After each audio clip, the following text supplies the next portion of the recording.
Linea guida 4.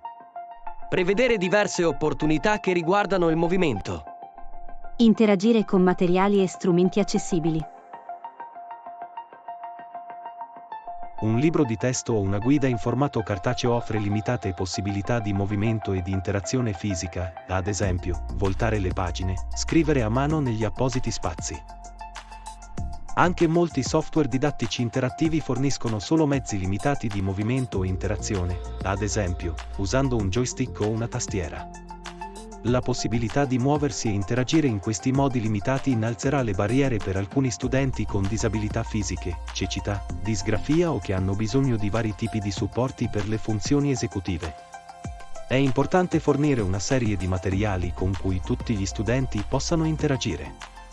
Alcuni materiali didattici adeguatamente progettati forniscono ai discenti la possibilità di interagire con le più comuni tecnologie assistive attraverso le quali gli individui con disabilità motorie possono destreggiarsi ed esprimere ciò che sanno, permettendo l'azione o l'interazione con un singolo interruttore, attraverso comandi ad attivazione vocale, tastiere espanse e simili. Variare i modi di risposta e consultazione. Interagite con strumenti e ambienti che rendono l'apprendimento fisicamente accessibile a tutti. Gli studenti si differenziano molto per la loro capacità di adattarsi all'ambiente fisico. Per ridurre le barriere all'apprendimento che possono essere introdotte dalle esigenze motorie di un compito, è necessario fornire mezzi alternativi per affrontarlo, selezionare la risposta e creare una composizione. Inoltre, gli studenti differiscono ampiamente per i mezzi più adatti ad orientarsi tra le informazioni e le attività. Per fornire pari opportunità di interazione con le esperienze di apprendimento, un insegnante deve assicurarsi che ci siano molteplici mezzi per la rielaborazione e che siano utilizzabili. Consigli. Fornire alternative per quanto riguarda le richieste motorie necessarie per interagire con materiali didattici, supporti ed attrezzature manuali e tecnologie. Fornire alternative per rispondere fisicamente o indicare le scelte, ad esempio, opzioni alternative alla marcatura con penna e matita, alternative al controllo del mouse. Fornire alternative per interagire con i materiali, manualmente, con la voce, con un solo pulsante, con un joystick, con una tastiera o con una tastiera adattata.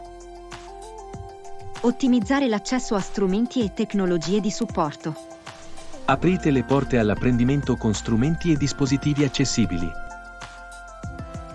Spesso non è sufficiente fornire uno strumento ad un allievo. Dobbiamo fornire, in modo efficace, il supporto necessario per utilizzare quello strumento. Molti allievi hanno bisogno di aiuto per muoversi nel loro ambiente, sia in termini di spazio fisico che di programma didattico. E a tutti gli studenti dovrebbe essere data l'opportunità di utilizzare gli ausili che potrebbero aiutarli a raggiungere l'obiettivo di una piena partecipazione alla vita della classe. Molti studenti con disabilità, infatti, devono utilizzare regolarmente le tecnologie assistive per la comunicazione, l'interazione e la partecipazione alla vita scolastica. È fondamentale che le tecnologie didattiche e i programmi di studio non impongano barriere involontarie all'uso di queste tecnologie assistive. Un'importante considerazione nella progettazione didattica, ad esempio, è quella di assicurare che ci siano comandi da tastiera per ogni azione del mouse in modo che gli studenti possano usare le comuni tecnologie assistive che dipendono da questi comandi.